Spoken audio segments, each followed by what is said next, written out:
afternoon. Thank you for joining us, everyone. My name is Trina Shanks. I'm Director of Community Engagement and a professor here at the University of Michigan School of Social Work. I use pronouns she, her, hers. I'm a person wearing glasses with short curly hair. I have a black blazer and a sweater dress. And a note about accessibility, if you hit CC or closed captioning or show subtitle at the bottom, you can activate captions. And in the upper right corner, if you push view, you can toggle between gallery and speaker view so you can see the PowerPoint slides and who's talking.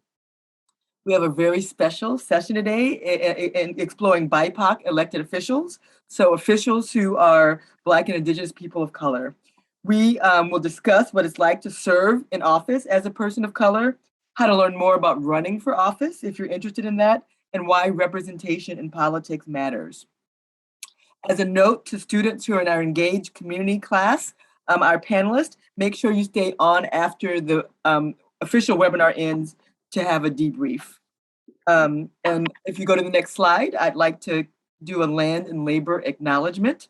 Engage is very aware that we function in a society that has a deep history of exploitation, stealing both land and labor that has affected and shaped our Indigenous and Black communities for generations. We want to always acknowledge this in everything we do and to help create a more inclusive tomorrow. So I will pause for a minute to allow you to read our land and labor acknowledgement.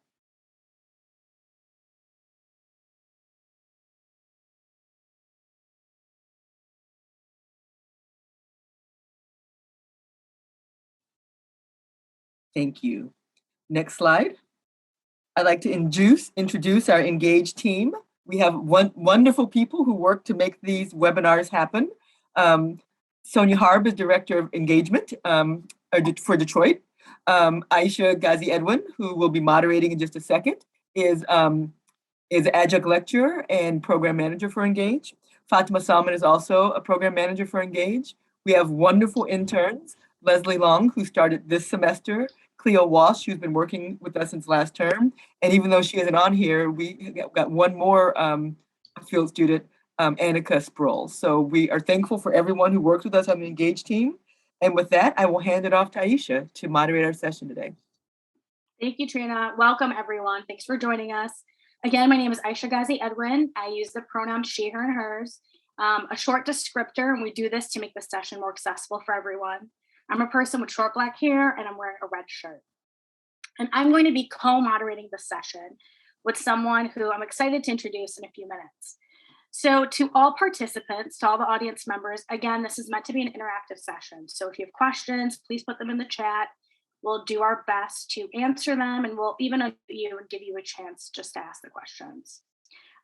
So as Dr. Shanks described, this is a special session exploring Black, Indigenous, and people of color elected officials. And we want to know more about what it's like to serve in elected office as a person of color. And if you are a minority and you want to run for office, how do you do that? What are some resources that you can get to help you do that? So with that, I'd like to now introduce the co-moderator for this event, Gita Dogger, president of New American Leaders. She's a national president. And it's an organization that you'll hear more about shortly. And it's focused on recruiting and training candidates of color to run for office. And Gita's going to get a chance to introduce herself shortly as well. We also are really excited to have a student from the Political Pathway joining us today, Kendra Gant. The Political Pathway is an area of study within the School of Social Work that helps social workers to train and learn about running for elected office and really show them how a career in social work can be used in politics. So with that, I would like to introduce our special guests. So we have Whitney Gravel, president of the Executive Council for Bay Mills Indian Community, and we have Farhan Bhatti, who's a trustee of Lansing Board of Education. So now I want to give all of our guests a chance to say their names, their pronouns, any identifiers to help make the session more accessible. So just quickly what you're wearing. Again, that'll be also copied over to the transcript, and it just helps these sessions be more accessible for everyone. your current role as an elected official, or your role in helping people run for office. So I've also put these prompts on the slide just to kind of help guide you. I know that's a lot. So Gita, why don't we start with you? If you could just answer these questions for us. Absolutely. Hi, everyone. Good afternoon. It's good to be with you all. My name is Gita Dagger. She, hers. I have long brown hair. I'm wearing a black t-shirt. And I am the president and national president of New American Leaders, an organization, the only national organization that's dedicated to training immigrants and those who identify with the immigrant experience of first, second gen to run for office and be really stepping into their political journey, whether it is being an elected or managing campaigns or thinking about appointments and such. So really excited to be with you all today. Thanks for joining us. And let's have Farhan, why don't you go ahead? Sure. My name is Farhan Bhatti. I am a family physician. I use the pronouns he, him, and his. I am an elected member of the Lansing School Board, and I run a nonprofit in Lansing, Michigan called Carefree Medical. Awesome, welcome. Whitney, would you like to go ahead? Thank you. Ani Bojo, Giwede Nagabo Kwen Dishnakas, Ganushnakani Ndonjaba. Good afternoon, everyone. My name is the woman who stands in the north. My English name is Whitney Gravel, and I come from the traditional land of the Place of the Pike, and our English name is Bay Mills Indian Community, which is a tribal nation located in the Upper Peninsula of Michigan. My pronouns are she, hers, her, and I have long black hair that's tied back into a bun, and I'm wearing a black blouse. I currently serve as the president of Bay Mills Indian Community on our executive council and oversee the affairs of our tribal nation as it engages in both tribal, state, and federal politics. Thank you, Whitney. Kendra, would you like to go ahead? Yes, thank you. Good afternoon, everybody. My name is Kendra Gant. My pronouns are she, her, hers. I'm wearing a yellow head wrap, clear glasses, and an African print shirt. And I am a grad student at the University of Michigan School of Social Work, and I'm in the policy and political pathway. Awesome, thank you. So next up, everyone, I'm gonna just give a couple kind of like just data points and some statistics, kind of lay the ground of our conversation so we all have an understanding of what BIPOC representation looks like at the federal and local levels in terms of elected officials. And Gita, feel free to jump in here. I know that Gita has some resources that she also wants to share on this topic that might be coming in the chat. So I wanna start a little bit and talk about BIPOC representation at the federal level. I mean, firstly, we know that there's not enough representation both at either local, so that might be like city council, county commissioner, at state, so that might be state representative, state senate, or at the federal level, like Congress. There's not enough representation that has real consequences for our society, which we're gonna get to a little bit. So at the federal level, 124 lawmakers together, that's the entire number, of individuals who identify as either Black, Hispanic, Asian Pacific Islander, or Native American at the US House of Representatives and the Senate.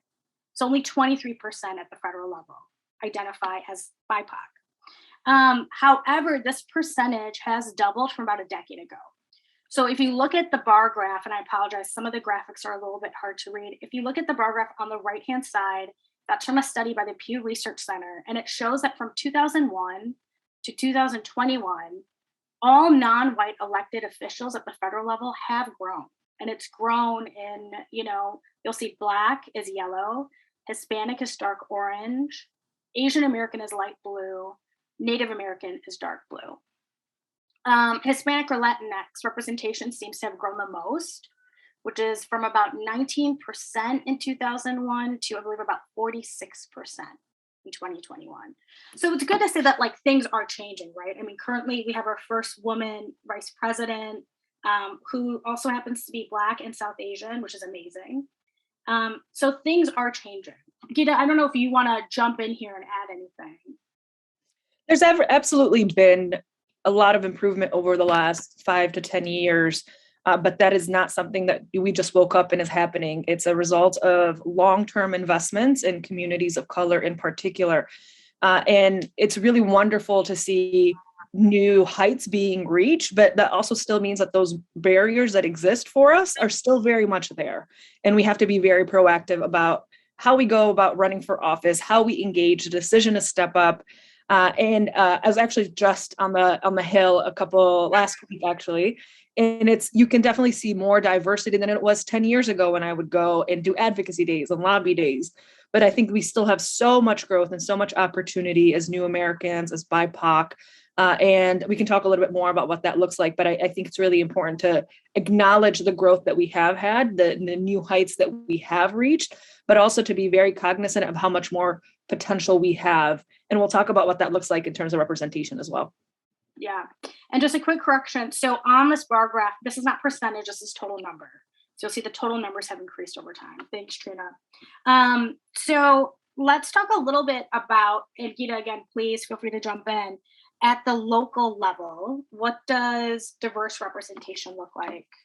I'm sorry, 1 second, everyone. I think hopefully you all can see this. So in terms of at the local level, so the reason why it's important to explore what diverse representation or BIPOC representation looks like at the local level is because they found that it is the most direct and reliable pipeline for federal representation. So more often than not, people who serve at a state level will step into those roles at the federal level.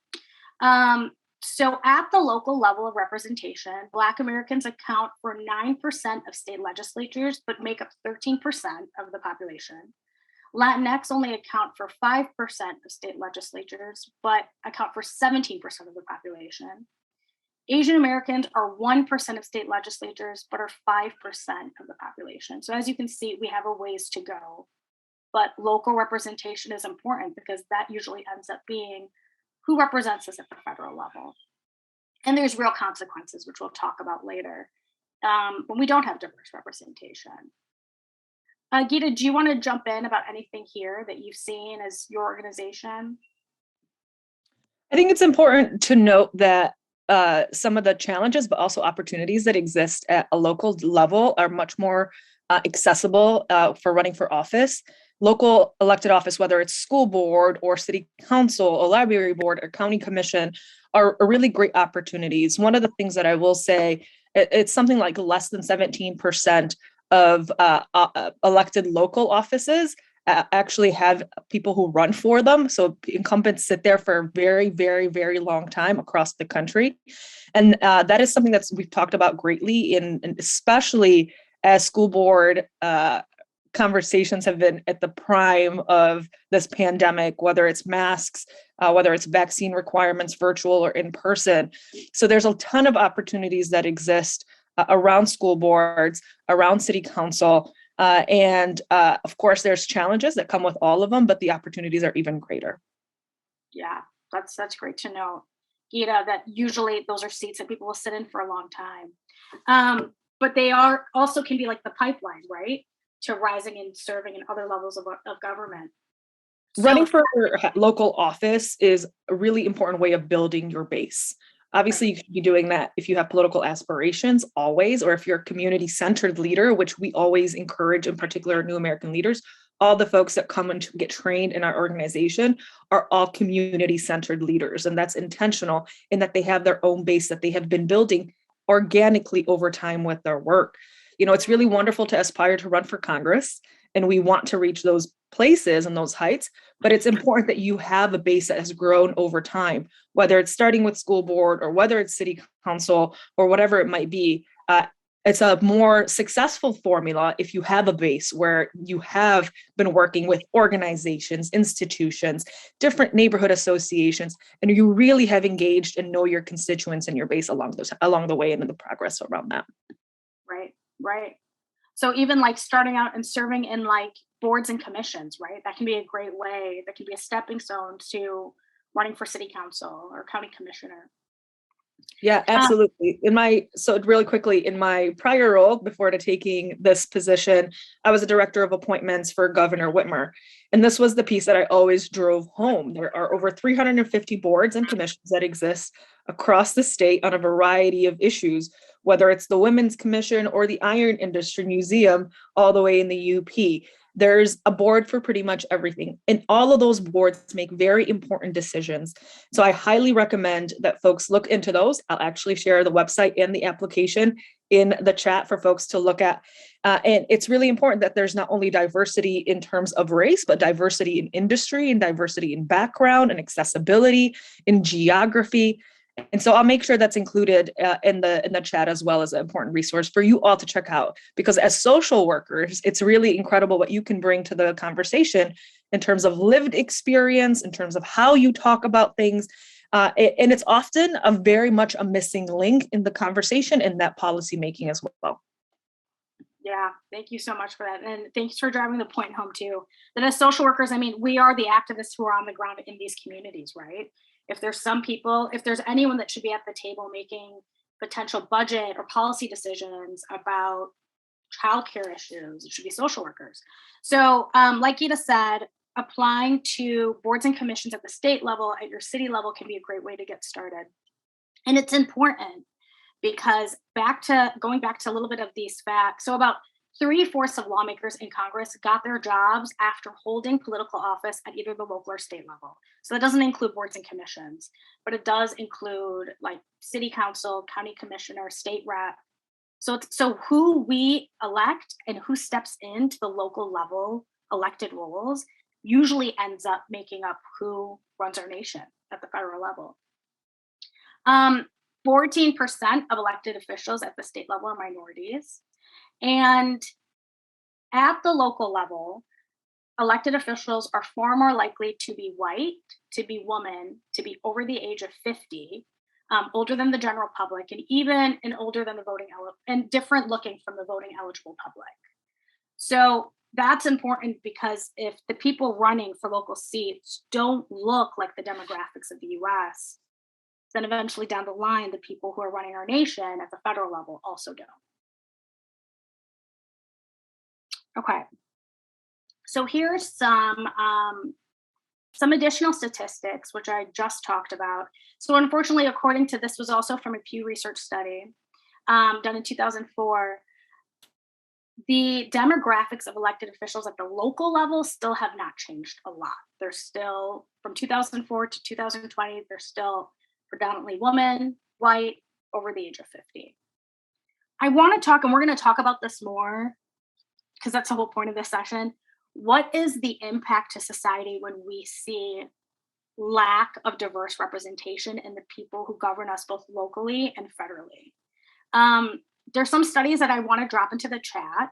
One of them is that a 2010 California study found that counties with an ideological orientation and racial ethnic context, so both what the political ideology was of the county and the people who are running, so the people who are governing, their racial and ethnic makeup, significantly impacted minority incarceration rates.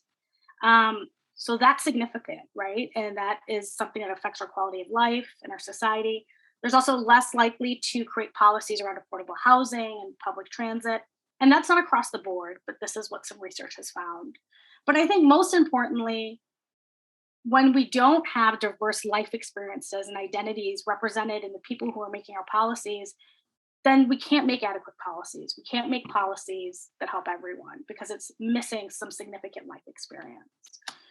Gita, do you want to talk a little bit about what you have seen in terms of just making better policies and because of representation? Yeah, absolutely. I want to drive home the point that our lived experiences really should be centered at our policymaking.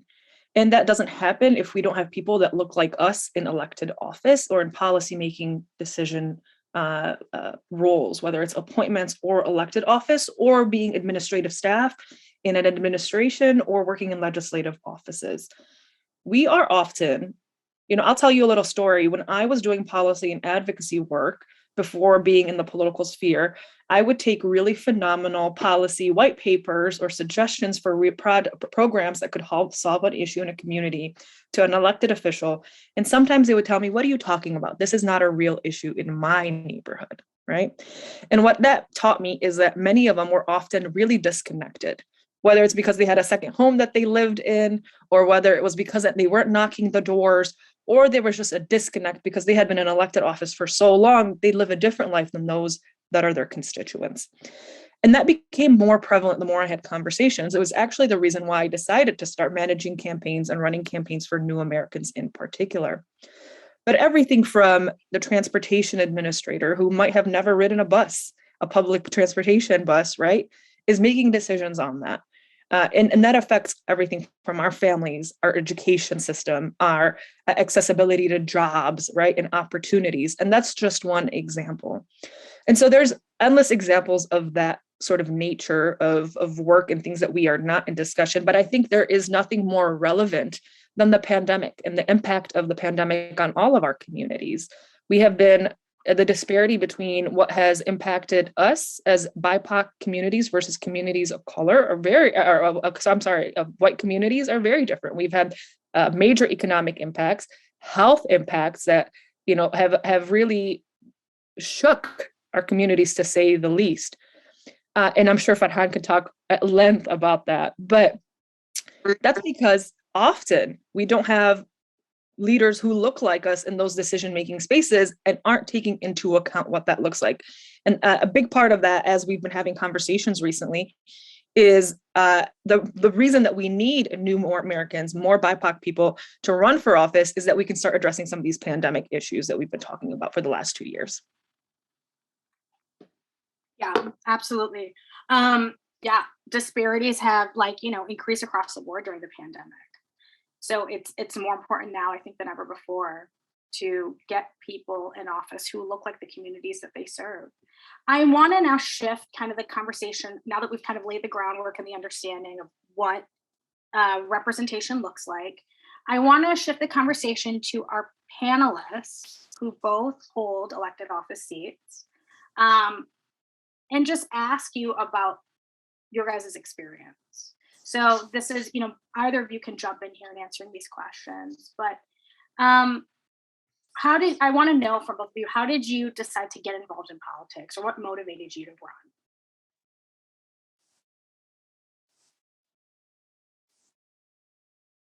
I'll let you go first. Okay. Go ahead. Thank you. My name's Farhan. I forgot to mention that I'm wearing a striped blue sweater in my introduction, so sorry about that. I've been involved in politics since high school, and I think the reason is because I was fortunate enough at a young age to really be exposed to the idea that you can help a lot of people and impact change in the lives of so many people through local engagement.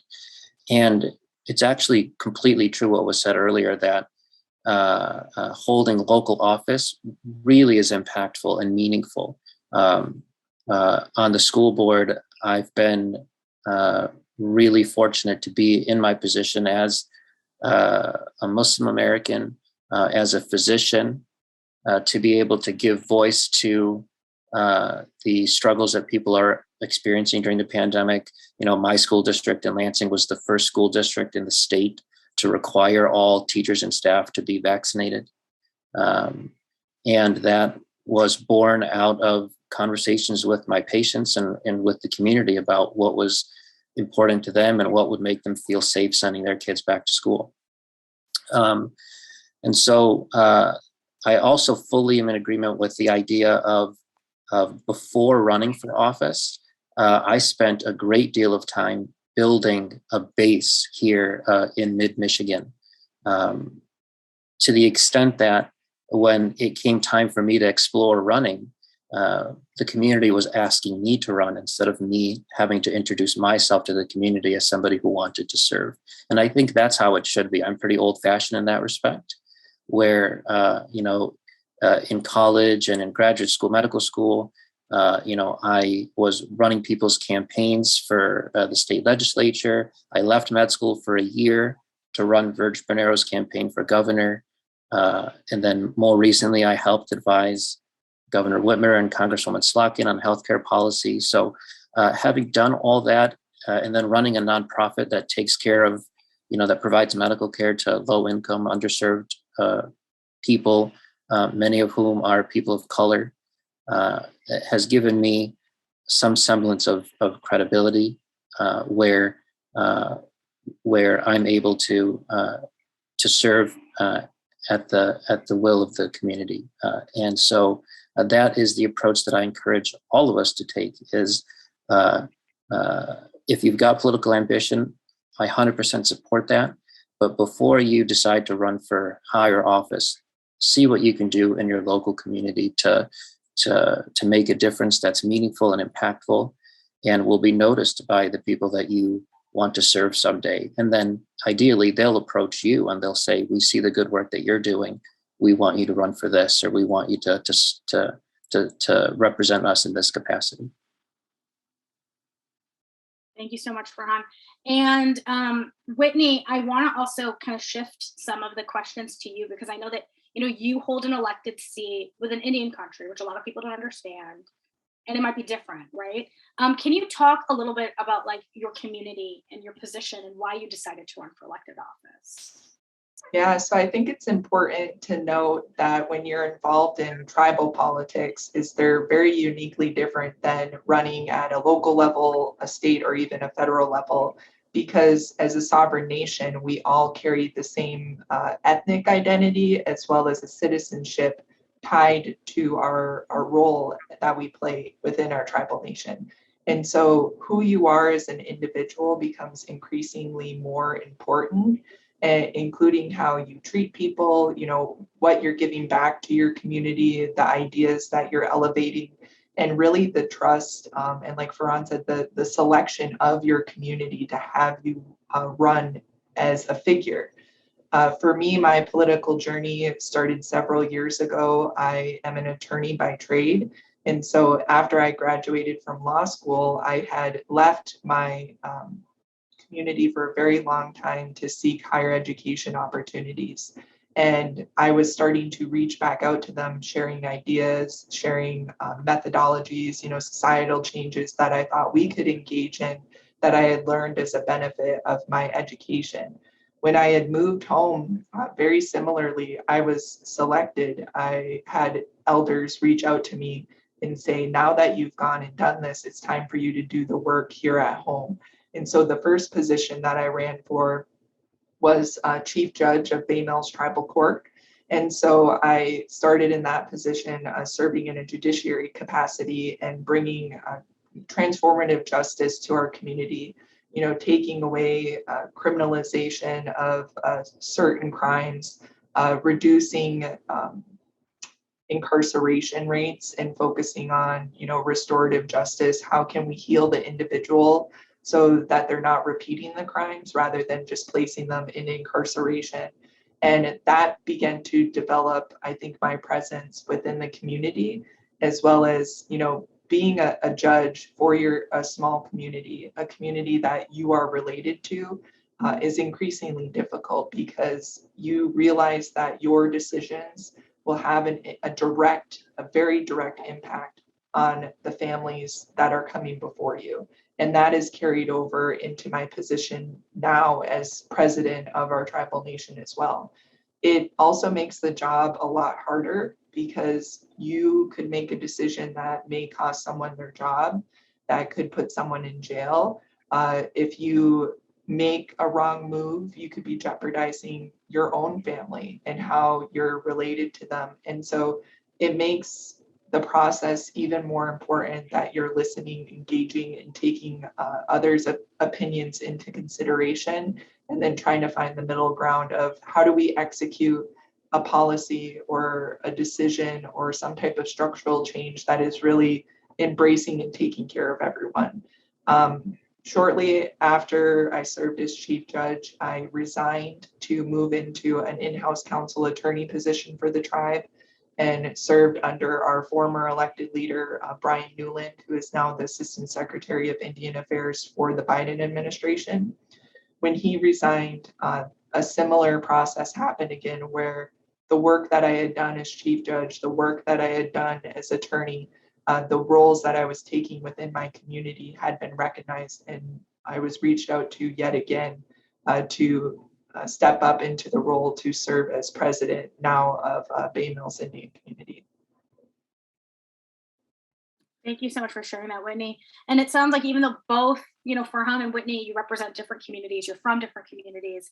Similarly, both of you had to really prove yourself, right? And create that base, like start doing the work first, and then eventually you both were approached, which I think, like Gita said, is a smart way to get involved in elected politics. I think either both of them are being humble, and then I'll be the one to share this, but they're both highly coveted leaders, transformational in how they approach work. And their leadership within their bases is what's allowed them to grow to more than just their base and to hold elected office and to have these incredible reputations and track records as leaders in our state as well. I say this because I worked with both of them also when I was in the governor's office. And so I'd really just want to make sure I shout them out and know and share with everybody how spectacular that they are and the expertise that they bring to the various spaces. I think one of the interesting things for both of you is you really did the best job that you could do in every role that you had. And it just sort of led to the other opportunity. The doors opened up as you were doing that. Winnie, this is a question for you in particular. You have roles obviously within the tribal world, right?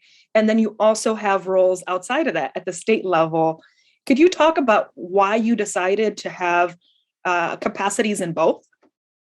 Yeah, and it's very interesting as well because as a tribal nation, we're distinct sovereigns, but we're also surrounded by numerous other sovereigns. And one of the things that we learned very readily is that borders are invisible. So to say that you've crossed a border and now you're in a separate sovereign with separate rules is not the reality that exists when you are making policy decisions. And just like at the level within the community where you create relationships with your elders and your youth and you try to create bridges to connect them, it's equally important that you build relationships and bridges with other sovereigns. And so for Bay Mills Indian community and my role there, it was important to be involved with the state of Michigan, participate on the Michigan Women's Commission. I also participate on the Environmental Justice Council, the MACEJ, and to elevate Indigenous voices in state policy as well, because the decisions that the state of Michigan makes impacts us. Our borders, we don't have a wall, built around us that shields us from that. And so we need to be involved at the state and the federal level as well if we want suitable outcomes for our people. And because of that unique status as a sovereign nation, federal government becomes equally as important because they engage with us on a government to government basis as well. So although we are a small tribal nation, we need to maintain those relationships if we want to see successful futures and outcomes for our tribal citizens. And it makes it difficult because, the federal politics are vastly different than the state politics, which are vastly different than the local politics. We're in a rural area, so we also have to maintain relationships with different demographics than exist within our tribe. And the same goes at the state level as well. And it's only by creating those successful partnerships that I think everyone benefits from it, because tribal nations have a lot that they can contribute as well, whether it comes from expertise or traditional ecological knowledge related to climate change or restorative justice, or how our traditions and cultures have shaped our governance system as well. And much of what the governance systems that exist today in the United States were borrowed from Indigenous culture. And so if we can share and celebrate and acknowledge all of that, I really think we'll live in a more harmonious future as well. This is a sort of question for both of you. You both were asked to run for office and to hold these seats. And that says a lot about your leadership. What advice do you have for someone who's interested and may not be asked, right? And because often in communities of color and BIPOC communities, we were overlooked often, and our leadership is overlooked, and we're seen as worker bees and not necessarily the leaders. What advice do you have to everyone who might have an interest? That's a great question. I mean, even with me, I wasn't always looked at in that capacity. But I made it known that I wanted to be. And then the work that I did in the community wasn't just for, blind political ambition. It was to do good things in the community. But when you're serving people in a way that hopefully resembles humility, in a way that is dignified, in a way that is trying to do your best to do what's right for those around you, people do notice. And when they notice, it's about seizing those opportunities and letting them know what goals you have and what your dreams and ambitions are for those around you, and what ideas you might have to make the world a better place. And even though people who look like us may not be considered from the outset, once you communicate effectively about what you'd like to change in the world around you, people will be drawn to your leadership, and they will be invariably impressed with the work that you've done. It will speak for itself to some degree. So I think that even though we might start the race, 100 meters behind, we can catch up by oftentimes through good old-fashioned hard work. And then if people don't approach us right away, then putting ourselves in a position where they have no choice but not to ignore us. I agree. We have a traditional teaching that reminds us to walk the red road, which essentially means you walk in a good way, or you walk with good medicine, and you try to live a good life. And that's encompassed in our traditional teachings with 7 grandfather teachings as well, to represent 7 cycles of the moon and the seasons, which are, wisdom, love, respect, humility, honor, bravery. And that core teaching is what needs to guide us as individuals, and then it will guide your work as you engage your community as well. There are 3 types of leadership roles that I think everyone needs to embody at different points in time in order to create full effective leadership, which is, you can't just be out front, to be the visionary, the rule breaker, pulling new things into your community. You also need to be a shepherd of sorts to help people cross those bridges in order to reach that new ground that you want to create. And you also have to be able to stand at the back and make sure that everyone else crosses the bridge before you do. And if people are, undertaking those roles where they can lead, shepherd, and carry all together at once, people will really embrace the work that you want to do. And so if someone is interested in politics, start small, gather that experience, gather those achievements, and then build from there. And it will be very successful. When you are engaged in a good way and you're helping people, which is really what politics should be all about. That's what I always say. I'm just here to help people.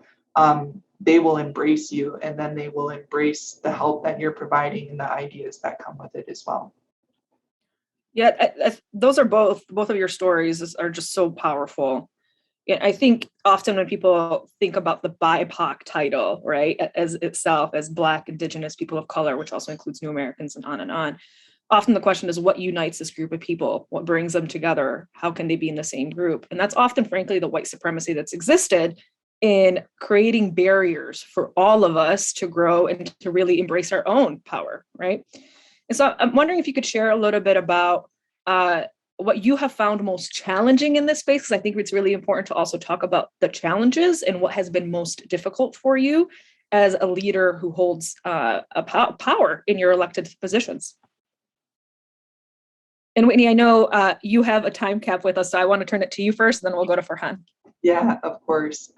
So rather than my identity as an Indigenous person, again, because I'm coming from a homogenous community where we're all Indigenous, I found that being a woman has been very difficult in my role.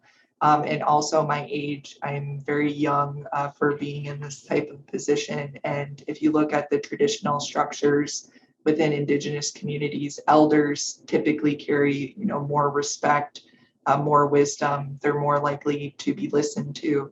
And so even when I started my campaign and I started running for this position, I was also running against elders.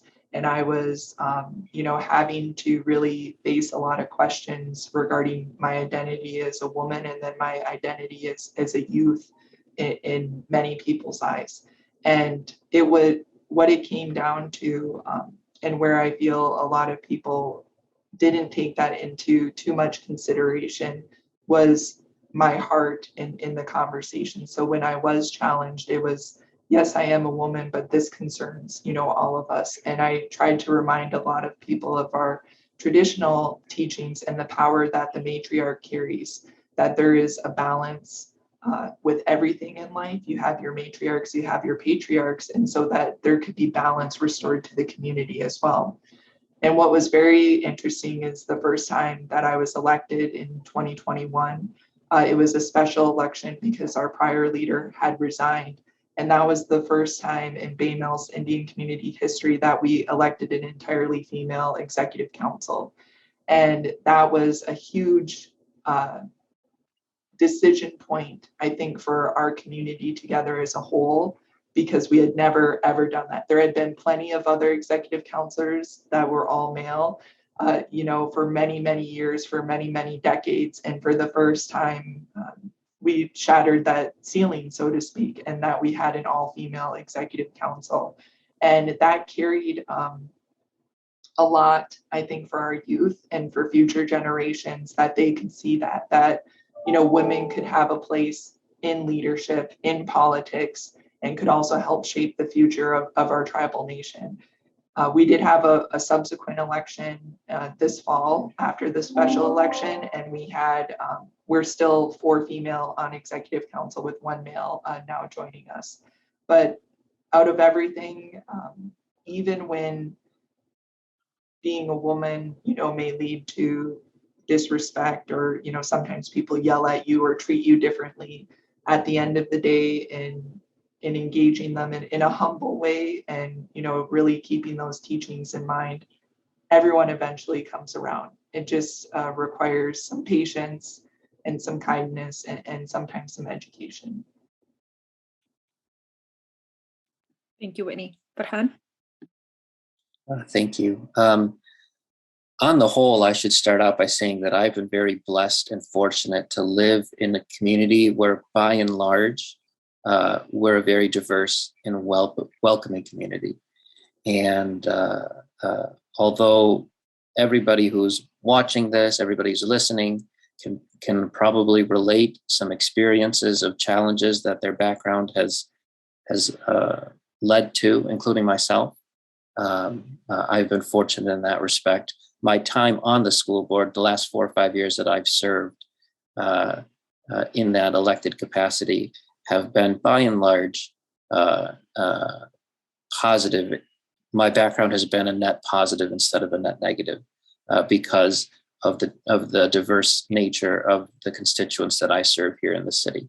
But of course, there's been challenges along the way with my background, and I can give a few of those. And for example, when I was working at the city here in Lansing for Mayor Bernero, we started doing some initiatives. We opened up an Office of New Americans to try to attract foreign investment into the city. As you might imagine, that didn't go over well with some folks in the area. We started doing a mayor's Ramadan dinner every year to bring people of all faiths together to celebrate the focus on charity that comes with the month of Ramadan. And the mayor and I received numerous threats because of that event. Likewise, when we were running for governor in 2009, 2010, same thing. We received a lot of threats because he embraced people who look like me and people who believe in the faith that I do. And we spun that as a positive. I think one main message that I've learned along the way is you can't change everybody. And there will be people that you can win over through your actions and through your character and by trying to maintain your integrity. And there will be folks that are in the minority as far as not being able to win them over. And I've learned to accept that, even amongst my patients. I've been able to win over the trust of plenty of patients who've never had a doctor of color before. There's one patient in particular with bipolar disorder. When I first took over this practice, he looked at me and he said, well, I don't want a terrorist messing around with my medications.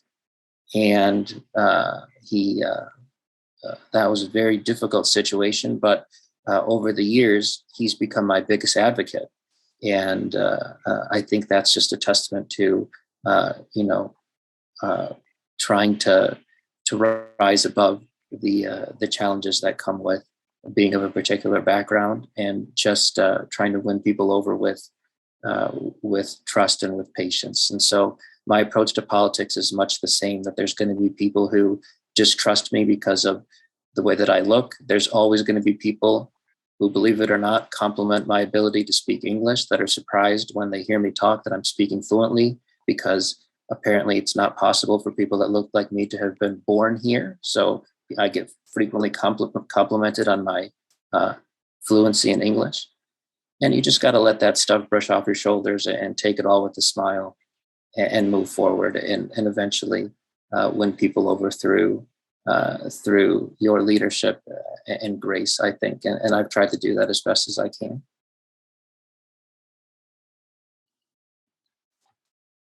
Appreciate that, Farhan. Thank you both for sharing. Yeah, thank you both so much. And I think, both of you are talking about, I love how both of you have touched upon how your values and your identities have contributed to the way that you govern. And I love that. And Winnie, I love what you talked about, just like your role is also being a shepherd and leading the way for others. And I want to ask you guys, because I frequently hear this about people who run for office or who serve, that mentors are really important. Can you guys talk about the mentors that you had or have, and if you're mentoring others? Undoubtedly for me, I was very shaped by the prior leadership we had here at Bay Mills Indian Community. Brian Newland was our former president. I got to serve directly underneath him as tribal attorney for 2 years before he went to serve in the Biden administration. And being able to see his leadership as well as a younger man who had stepped up and was elected amongst our tribal nation, I saw how he was pushing boundaries and breaking molds in what had existed within our tribe for decades. We had been very stagnant in terms of, this is the way things have always been. And so to see that, breath of fresh air come in and seize the tribe and see people be reignited and engaged and excited in what their government leaders could actually do and provide for them was absolutely astounding to see.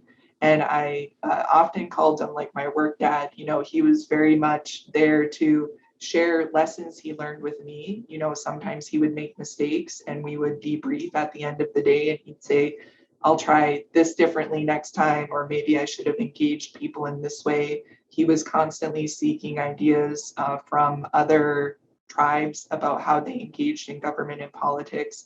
And so that in and of itself directly shaped some of the ways that I've approached this position now, serving as president, trying to build off of what he created and then expand it, grow it, and make it even better.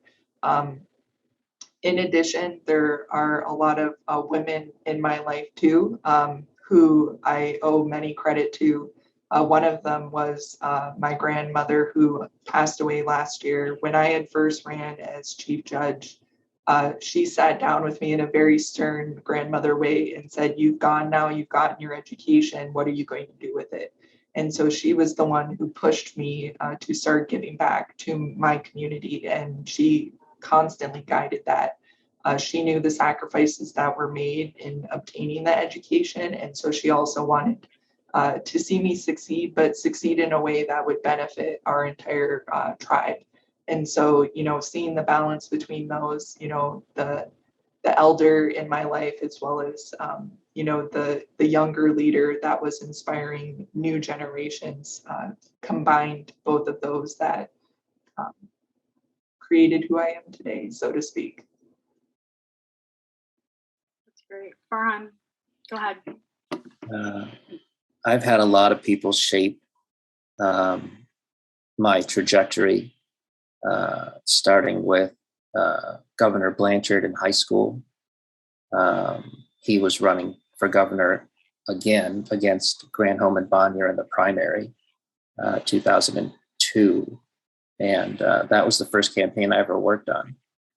And he was very encouraging and embracing me as a young person with potential ambition to serve. And then, of course, when I first came to MSU, Verge Bonero was in the state house running for state senate. And after he got elected to the Senate, I started working for him in the Senate while going to school. And having mentors of all backgrounds is important, but especially having people that can help guide you who are members of the majority, who really is important too, because they can go to bat for you. They can serve as a sort of a Teflon when people do attack you, or when people are suspicious of you, or when people don't want to see you succeed. When you have multiple people in your camp that can defend your leadership, can defend your character, can defend your integrity when it's attacked, then those people end up being very instrumental in helping propel you forward in whatever it is that you're doing to serve the community. Carefree Medical, for example, this nonprofit was actually started by a gentleman in his 70s, a Jewish American, who affectionately turned into my grandpa. We became very close when I was in medical school, and eventually he offered me, he said, how would you like to have this place someday when you finish your training? And I was still in my second year of med school when we committed to me taking over this nonprofit. And, he would, everywhere he went, he would refer to me as his Muslim grandson and how proud he was to be my Jewish grandfather. And those kinds of relationships are so important as a way to bridge whatever gap there might be between you and the goals that you want to obtain. And so too many people to count or to mention in my life that have helped advance me forward and have helped come to bat for me when I was challenged in some way. So. Actually, I kind of want to add to this too, because I think there's so many variations of the story in what role that mentors have played. I'll share my personal, as a refugee, as an immigrant, it was really hard to be able to see myself in other folks while I was growing up. And I want to flag that's also a thing, and that's okay. I sort of found inspiration in different folks, and whether it was Oprah after school and I was watching her and I saw, parts of her character and leadership that I appreciated, or, whether it was my own family members, it really inspired the resistance, a component of who I am as an individual, is always push forward, and the resiliency as well. And then, of course, with time, I think with time for me, it got easier, and I was able to see more and more of myself in people and in leaders around me. And I think it's becoming easier. And that's why it's really important for us, all of us, to step up in that way so that there are others who see themselves in us. I think that's a really big piece of this work that's often not talked about. It really is transformational to be able to look and say, hey, could be future me. That person looks like me. The power of that is incredible.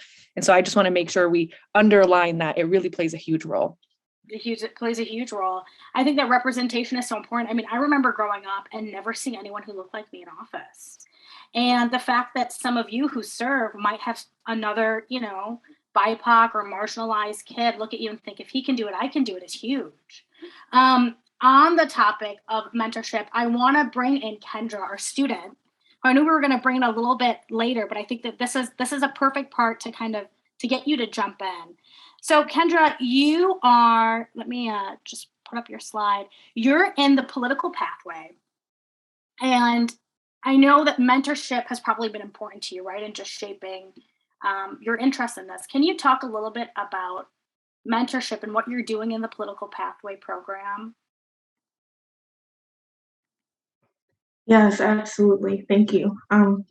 So I'm currently working alongside Washtenaw County Commissioner Justin Hodge as a constituent services specialist. And Commissioner Hodge has been very influential in my life.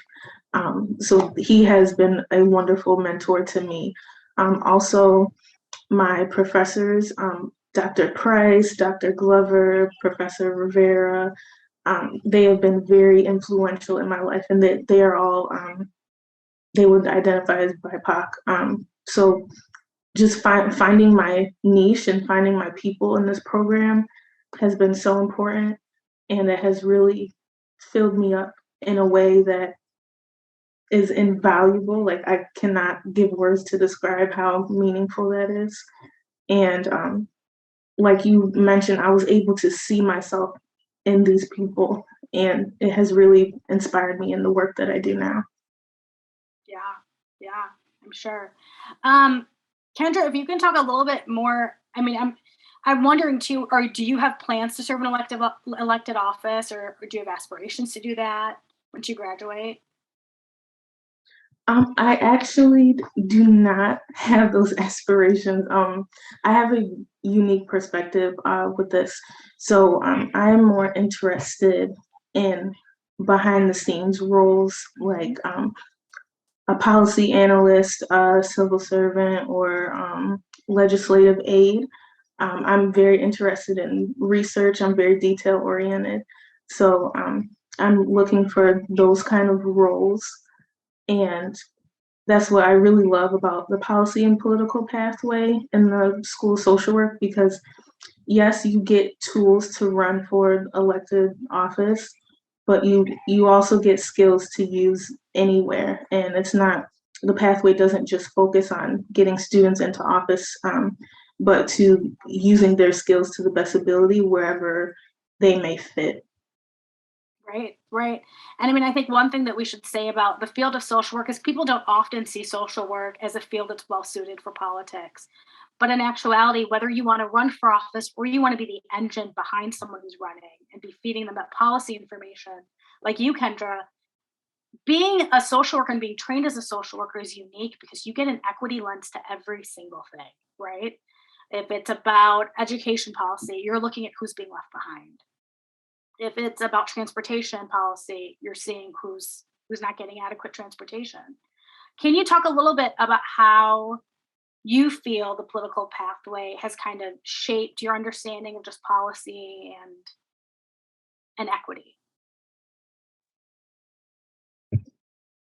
Yeah, I have developed a lot of skills in this pathway. I've learned about theories and principles behind socially just policies. I've studied how politics impact the lives of constituents that I serve in my field placement, both on a macro and micro level. I've learned skills to advocate on behalf of people from underserved, underrepresented, and marginalized groups. I am also a part of the New Leaders for African-Centered Social Work Scholar Program. Shout out to them. That program allows me to take courses that apply African-centered values and principles in a historical and contemporary context to social work practice. And that program has benefited me immensely since it has reinforced values that I was exposed to when I was attending an HBCU for undergrad. And it's just been really beneficial to me and showing me the framework that I want to use in my social work practice. Thank you, Kendra. I just want to flag, as Gita put in the chat, please, this is meant to be an interactive session. Pop any questions that you have for any of our panelists into the chat. So I want to shift a little bit now to New American Leaders and the training that you provide and the resources you provide to people who either want to run for office, and I believe you also train people who want to work as policy analysts or on campaigns, correct, Gita? Yeah, absolutely. So the organization is really dedicated to encouraging and empowering new Americans to flex their political muscle.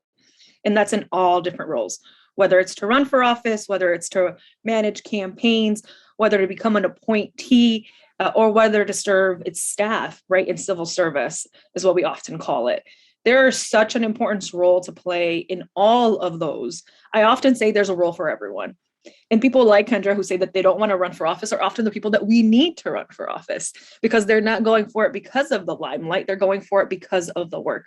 So Kendra, I might revisit you on that in a few years so we can have that conversation again. But it's really, really important to us. And a lot of our work in particular is really centered around our values. That's welcoming values, that's inclusive values. It means bringing people to work together. One of the really unique and beautiful things in my eyes about New American leaders is that it's pan-ethnic, it's a pan-faith, it's pan-identity, it's a lot of different components.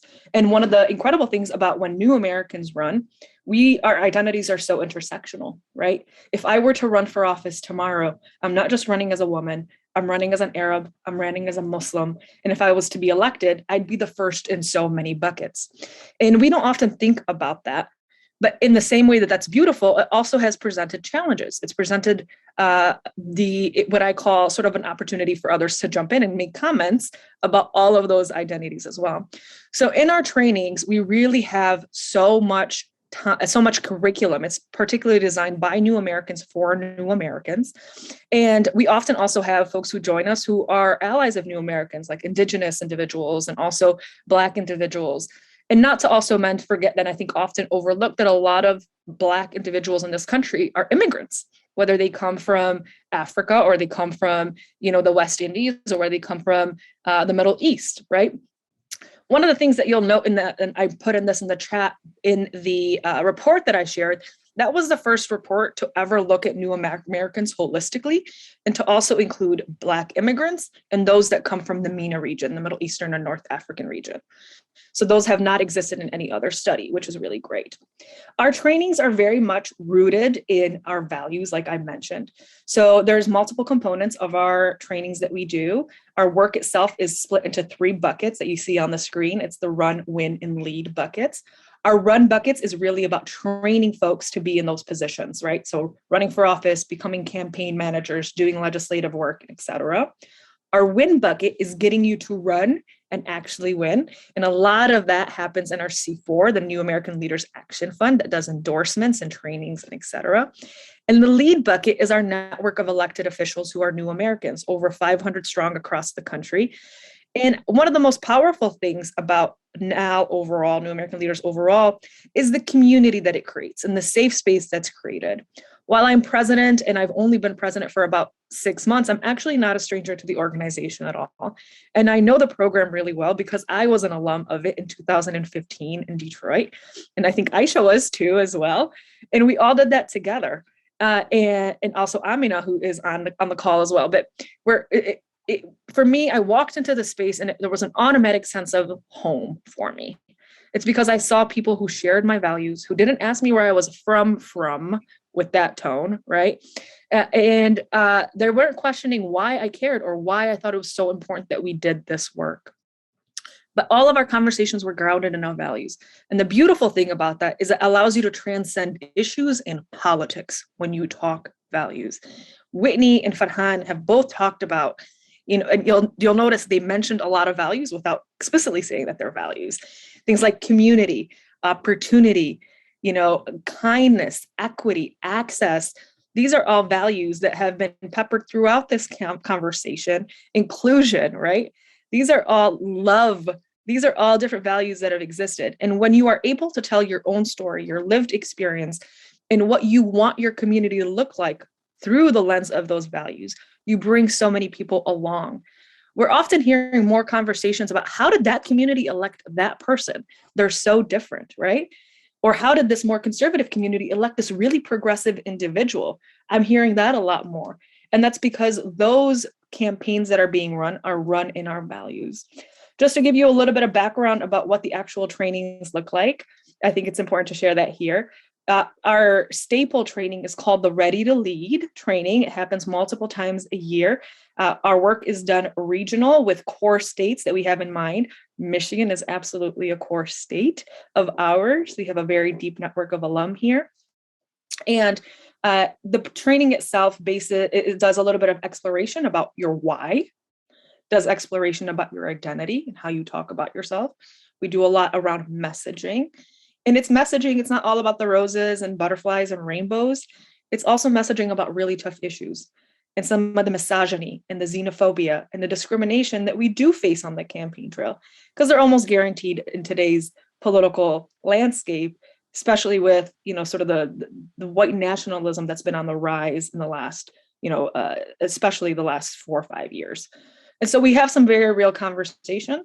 We also talk about the nuts and bolts of a campaign plan, base building, fundraising, doing your own message box, as I mentioned. So there's a ton that happens there. They're a full weekend, but also you come out of a cohort that's really incredible. And they're folks that want to share this space with you and want to see you succeed and want to support you through all of that. I'll pause there because I think there's so much to talk about, but I like I said, we want this to be a discussion. And of course, Aisha, if you have any questions, I'm happy to elaborate on too. Yeah, thank you, Gita. So we do have one in the chat from Mackenzie. And Mackenzie says, I may have missed this, but how young can you be to join now? Are there opportunities for youth to get involved? Absolutely. There's no age range for New American Leaders and to be a part of New American Leaders. So we welcome everybody, whether you are very early on in your aspirations to very sort of seasoned and know what you want to do and just want to be a part of the community. So absolutely welcome you. And there are, in terms of opportunities, you can do the Ready to Lead. You can sign up for some of the coaching to take that on. We're actually been talking about what it looks like. One of the challenges that exists within BIPOC communities is that it takes time for us to feel emboldened enough to actually run or to actually step into those positions of power. We'll say like, yeah, I kind of want to run, but maybe in a few years, or maybe can I do it? We have a lot of doubt in that way. So I often say we're in the business of building confidence and in the business of empowerment. So what we're exploring is sort of how to expand that lifespan. So there's more points of entry that we can get folks involved much earlier on, or also later on for those who have been engaged for quite a while. But all are welcome, Mackenzie, and we'd love to have you. One of the things that I've heard over and over again from doing a type of training like what you guys offer at New American Leaders is how beneficial it was to learn how to tell your story. I think that as people of color, we have complex identities, right? And it's already more difficult for us to sometimes make a bridge with others from different communities. Gita, can you talk a little bit about why it's important to tell your story? And I think you touched on this briefly as someone who's a BIPOC individual, as a new immigrant, when you're running for a position of leadership or elected office. Yeah, I really think it's important that people understand who you are when you are running for office. At the end of the day, they're trusting you to make those decisions, and they want to understand your process and your values and where you come from and what you aspire, not as in your individual goals, but what you aspire as a vision for your community and how you'll make those decisions. You don't have to have every single step. You don't have to have a 15-page policy plan on everything, but they want to be able to trust you. And in order to do that, you have to tell the story of who you are and where you come from. I'll share that I found, so one of the components that we do with New American Leaders is you walk away with a stump speech. You walk away with being able to tell your story in 60 to 90 seconds. And it's not your entire story, but it's a lens into who you are. I found that incredibly challenging. It's like, you want to boil me, all of me, this whole human, and all of the history that comes with it into 60 to 90 seconds. I was very apprehensive and very sort of, I was skeptical of it. I was like, is this really going to happen? But I walked away with it. It was a very important exercise for me. And it's something that I still use to this day in different contexts, whether it's, in political spaces or in spaces where I want to share a little bit about where I come from so that other folks really understand my background and feel more comfortable collaborating with me in that way. And so it's an incredible exercise. It's really important. And it's really at the core of everything else. There's so much about us that is unique, right, as individuals. but there's also so much about us that brings us together as people, and in particular as BIPOC people, but also beyond that. My experiences as a refugee, not everybody might have, but my experiences with struggling to find my way in my community is something that everyone can relate to in one way or another. So how we tell our story is really important. It's for that reason in particular. Yeah, Gita, I love what you say about messaging the values, because not everyone's going to have the same experience as me, as being an Indian American, as being an immigrant who wasn't born here, but almost everyone knows what it feels like to not fit in, right? And so it's like when you message to those values, you galvanize people and people can see themselves in you. Or, not everyone will have the same political ideology, but most people care about having a safe community, having a healthy family. So messaging to values is so important. So just to kind of wrap things up before we open it up to questions from the audience. And again, feel free, anyone, to put a question if you have one. I think we have one here from Blake. Blake, do you want to unmute yourself and go ahead? Yeah, sure. So my question is just basically how do you have any recommendations on how to support this work and getting more BIPOC individuals into office as someone who does not identify as a minority? And you can also say like, don't run or something, like something silly, but yeah, I would definitely like to get involved to support this work. Absolutely. There's so many ways. I'm so glad that you're asking this question. First and foremost, I think the easiest way to do it is to identify leaders that you see, or seek out BIPOC leaders that you can support on the campaign trail. And that could be anything from your treasures in terms of money contributions, but more importantly, your volunteer hours. You as an individual being able to go out there, share information about this candidate, whether it's to run for office, phone bank, text. I think those are the most valuable contributions that you can make in a campaign setting. Beyond a campaign setting, I think it's talking about these values. It's talking about why it's important. You as an ally, why you see the importance of having BIPOC leaders and creating opportunities. And to your point, when there's opportunities to step up and also step back to create space for BIPOC leaders to really lean in. I'll pause there and I'll of course share it with Kendra, Whitney, and Farhan, and of course, Aisha, whatever you want to add to this as well. Yeah, I mean, some of the things that I've taken away, and I just want to quick summarize, and then I'd love Farhan, Whitney to kind of, and Kendra, tell me kind of any last thoughts that you have. So throughout this discussion, we've talked a lot about the power of like bringing others with you, finding mentors, making connections to other communities, and then telling your story and making sure that it's rooted in values, right? Is there anything else, Whitney, Kendra, Farhan, that you want to add? I actually want to build on what Kendra said, because after she identified that she wanted to work behind the scenes, it reminded me that every good leader has an equally greater team behind them. And we are only one person. We can only do so much. We can only address so many issues. But when you are building a trusted and supported and excellent team that believes in you and uplifts you, it makes you even more empowered. And I really like the word empowered, because not only should we be empowering those around us, we should be empowering our team, but we should also feel empowered as well, through the relationships that we've made with them. And that's directly tied to Blake's question as well. There are ways that we can contribute and empower, a person of color to be in those leadership positions. And so the teams behind the leaders are equally even more important. And they often don't get the limelight, but that's one thing I like to focus on. I could not be who I am without my team. And I know that even at the federal or the state level, when we look at someone like AOC, who's garnering this attention, I often try to remember her team behind her must be even greater. And so that's really important to keep in mind and to consider whether you want to run yourself or if you don't.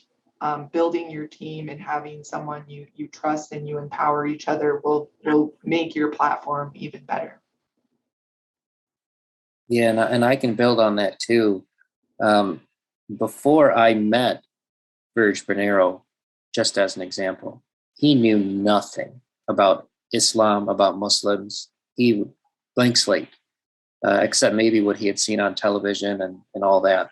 And so some of the best things that we can do to empower ourselves is to find those people who don't identify as BIPOC and turn them into allies and advocates. Because there's a lot of people in leadership positions today who make decisions that are diametrically opposed to our interests. And so the more of us that are in those behind the scenes positions that have influence with leadership, while we are working ourselves to turn ourselves into those leaders, we can make just as big of an impact behind the scenes with folks who are in positions of leadership already, who can then turn into our biggest supporters. Verge went on later in his career to be awarded, awards from the Muslim community based on how big of a supporter of ours and defender of ours that he was in state and national media. And so those behind the scenes roles are super important. And when we support people who aren't BIPOC, who are in positions of leadership, that is how we can empower ourselves to one day take those leadership positions as we advance our own careers in the future. Kendra, do you want to add anything? Any last thoughts? Yes, I will just add to all my fellow students that are on this call with me, just to remember to keep focused on change and not wanting to be right. That has been a very important lesson that I've learned while at the University of Michigan School of Social Work. So, because we can get so caught up in what's wrong with the world and what's going wrong, but we need to change our focus to how can we change that? What change can be made? How can we empower people? How can we change our environment rather than being focused on being right and leaning away from white supremacist values and either or thinking and perfectionism and things like that. So just staying focused on change is what I would add. Thank you so much, Kendra. Gita, do you want to add anything? The only thought that I think is really important, I think as we move as a nation with a growing diverse population, it's always been happening, but we see more of it. 1 in 10 voters are going to be new American voters. They're naturalized citizens. They're new voters. And so the new American, there's multiple generations. I really want to encourage folks to, when they are identifying leaders, to look at the leaders' actions, not just what they say, and their track record of what they do. Because I think that is what distinguishes those who will do the work versus those who are here for the sort of the light and the glisten of all of it. So I think that's really important. And when I say leaders, I mean not just elected, but I mean also folks who are the engine or folks who want to do appointments and et cetera, et cetera. Encourage you to look beyond those that are only celebrated, because I think that's where you'll see the real work being done, and to really embrace that and bring that in. Yeah.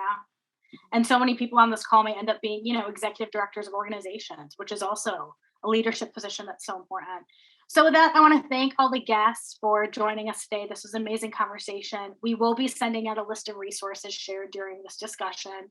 And just remember that, representation matters and your experiences are needed to inform better policy decisions. So get involved. And thanks so much, everyone, for joining.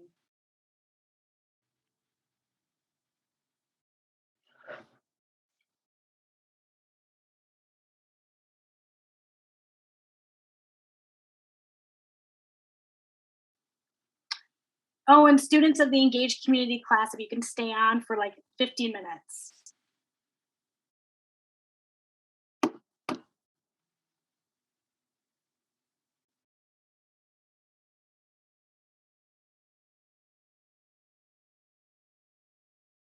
This was a great conversation. Thank you, panelists and Gita. That was great. That was so much fun. I am re-inspired to keep doing the good work. right? That is one of my favorite parts of the job. Every time I get into a room of people and you hear the stories, it just fires you up in a different kind of way again. And it's been incredible to be able to do that in this role. Yeah. And I'm sure like social workers appreciated this, right?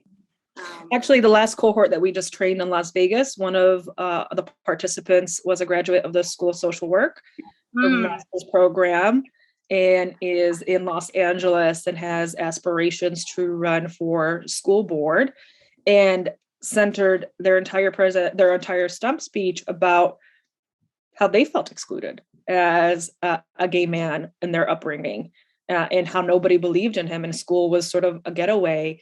The education component was his own getaway, right? And his own empowerment and believing in himself. And when I tell you the room was moved to tears in terms of how powerful that story was. And that's because all of us see ourselves in that one way or another. And it was really incredible. But there was social school work, the School of Social Work love at the training last weekend. Yay.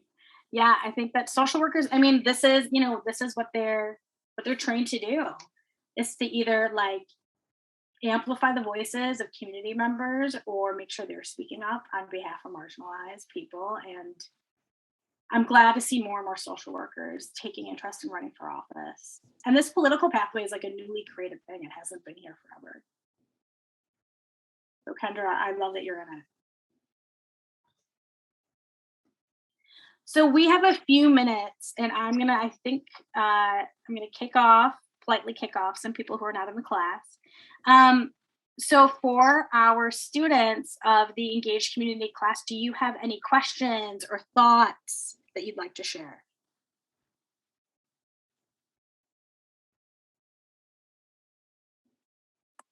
Hi, my name is Mackenzie. I find this conversation really interesting as somebody who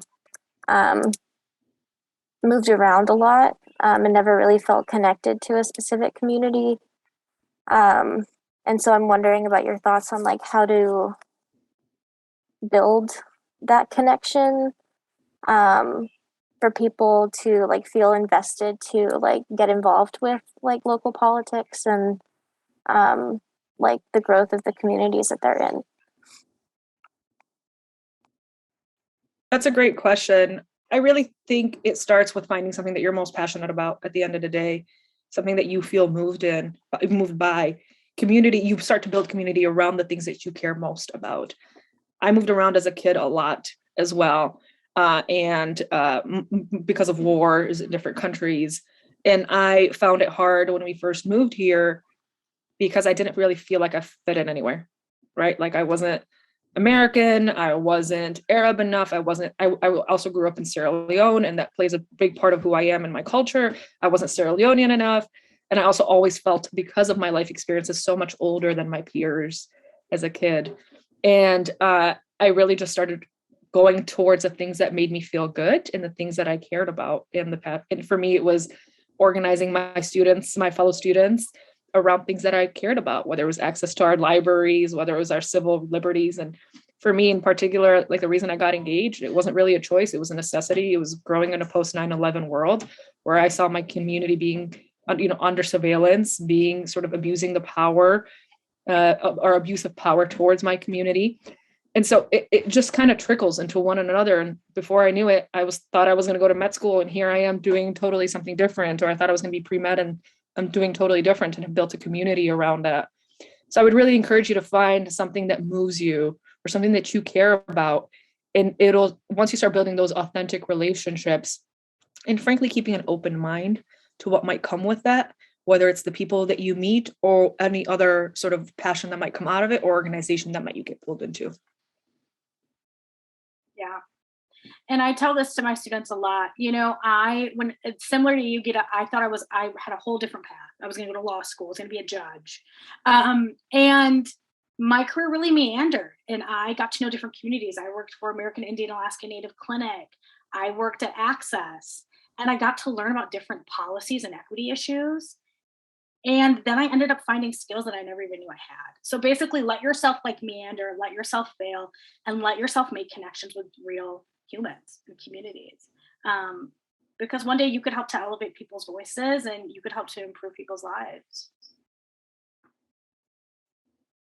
Are there any other last thoughts from our panelists or any other questions from the students?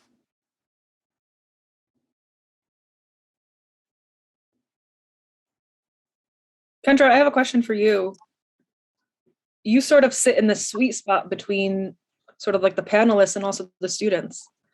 And to you, what do you think is what is needed to really bridge that empowerment so that more students feel compelled to step into this or feel more empowered to step into it? Good question. That's a wonderful question. I think a part of it is I wish a lot of students were more confident, more sure of themselves. I know a lot of students, we deal with imposter syndrome and different things like that, feeling like we don't have a seat at the table. And that's a huge barrier to reaching out to others and finding your niche and all the other social aspects of being a student. And I think that's an important thing to touch on first, because if you don't take care of that, you're not going to be willing to ask for help and seek those empowering relationships. So I want to start with that. And then beyond that, just not being afraid to reach out. I think a lot of the times with the way we've been socialized through like K through 12 education, we're just expected to sit and just absorb. It's like, no, like we can also be teachers. We can also have things to say. We can also teach others through our lived experiences. So I'm not trying to put all the responsibility on the students, because yes, faculty need to pay attention to like the climate in their classrooms. But I think a large piece of it is that confidence. Yeah. Hearing, I appreciate that. Well, and I want to, I guess, reaffirm that too, being in the positions that I have been in just a short few years, imposter syndrome still follows you well into your adulthood as well. And it's okay. Sometimes I have to remind myself to treat myself the way I treat others, because I will hold myself to an unrealistic standard, because I feel that I can't make mistakes or I have to be perfect because of that feeling of imposter syndrome, or that feeling of being a person of color, a woman of color. We're already held to different standards in the public as well. And we have to remember why they have those standards and not enforce them on ourselves as who we are as people. It's okay to make mistakes. It's okay to keep learning. And to reaffirm the things that you learn through the actions you take in any position you hold. And so that can be really challenging. It's one thing I struggled with before I even made the decision to run, was could I handle the public scrutiny, knowing that I was also suffering from an imposter, lack of confidence type of position. But you can overcome them, but don't be afraid to feel them either, and they shouldn't be a barrier or stop you altogether as well. I can echo that too. Confidence is a big thing that everybody should have, even though I haven't had the good fortune of meeting everybody on this Zoom call. I can confidently say that the intellectual capacity of the individuals who are listening to this and watching this today is higher than at least half of the members in the Michigan State Legislature. With confidence, I can say that, especially with term limits. So do not think for a minute that you don't have what it takes to put yourself in those positions of leadership, because you've already accomplished more than many of the people who hold those positions. And your community, the multiple communities with which you identify, they are all waiting for you to take that mantle of leadership and push forward. I love that. Is there any, and also we have to remember that, this perfectionism is part of white supremacy culture, right? Like it was created for a reason. And we need to just ignore it.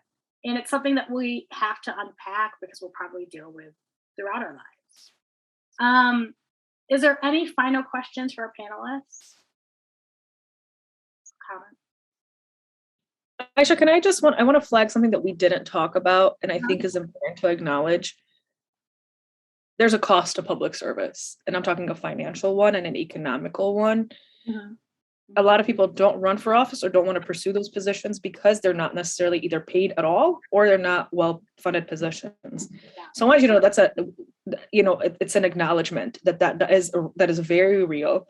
In particular, when we're talking about local positions, they might have a per diem if there's meetings involved. There might be a small stipend sometimes, and often there isn't.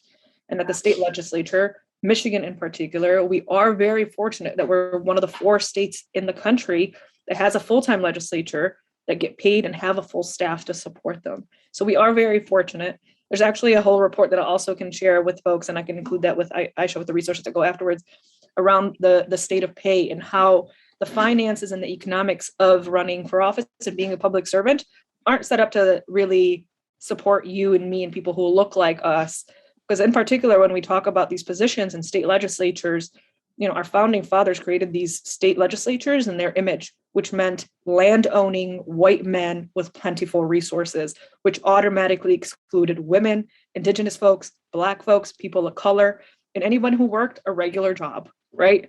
And so I think that's really important to acknowledge. There's resources that can help support those who do want to run for office and see the hindrance of it, but there is a sacrifice, and I want to acknowledge that is very real. And there's ways to push beyond that, but it does take intentional planning on that part. And so I wanted to just be very real about it and flag that for folks as they're thinking about all the different ways to take into the decision making around whether to step into public service. To build on that too, Gita, is one last thing would be the personal sacrifice you make when you step into leadership. Everyone knows that you're open to public scrutiny, you're in the public eye, but people will start to quit seeing you as an individual and they will just see you as your position. And so the things that they might say to you or the way they might treat you is not how they would treat you if you weren't in that position. And that filtrates to your family as well. And, one very serious discussion I had with my family before I started running was to be prepared because people will say things and do things and act in certain ways just simply because of the position that you might be seeking out. And so with that financial and personal sacrifice, it's a heavy burden, but it's important to remember the things that you can do. The Spider-Man quote, with great power comes great responsibility, and to really try and find the good each day, whether it be you helping someone or inspiring someone or, solving a problem, because there's much personal sacrifice that comes with it. Governor Whitmer always says this really powerful, and for me, it was always about reputation of ourselves, like integrity and dignity. But Governor Whitmer always would tell folks, there's never a time where I'm not governor when somebody sees me, whether it's I'm at the grocery store or if I'm picking up my kid, I'm always Governor Whitmer. And then the same thing that she would say to our judicial, you'll always be the judge in their eyes or always be the city council member. And that's how people will see you. And of course that's a responsibility, but it's also such a privilege to be able to be and show up in that way. And so I think I wanted to share that because it always resonated so much with me. So true. And also it's also so true that like civic engagement is not always accessible in this country, right? When we require so much money and so much time for like local offices, for example, where you might get $1,000 a month, the people that can do it usually have other privileged identities. And then we have important voices that are missing. And this is why it's important to build your support system, like organizations like New American Leaders, like finding a mentor, like finding organizations that will come out and knock doors for you, or that might even give you financial assistance. Because the system is set up on purpose to keep certain voices out. That's just an unfortunate reality of the way we built this country. So I want to thank everyone for being on this, to our panelists, and now you all are amazing. please send me resources that you want me to share with the attendees, and I'm going to make a whole document. And yeah, thank you so much. Hope everyone has a good day. It was a pleasure to be with all of you, Whitney and Farhan. It's really good to see you. And Kendra, it's really lovely to meet you. Yes, thank you so much for having me. It's been a pleasure. I've learned so much. Thank y'all. Thank you, everyone. Thank you. It was great.